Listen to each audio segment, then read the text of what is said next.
With all the misinformation out there about COVID-19, the Verify team is here to clear things up and stick to the truth.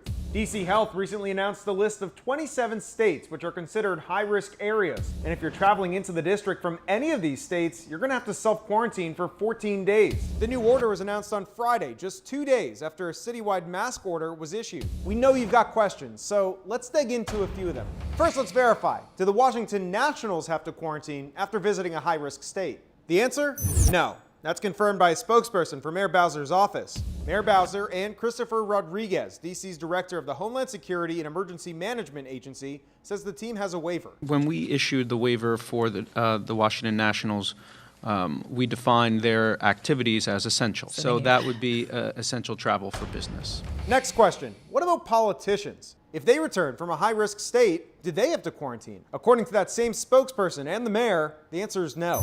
Again, the district considers it essential travel if it's essential government work. Last question, this one about the mask order. 2 viewers emailed the team about wearing masks while driving. So we went to the mayor's office and asked about whether you need to wear one while driving alone or with your family. A spokesperson from the mayor's office confirmed that no, in those cases, you don't have to wear one.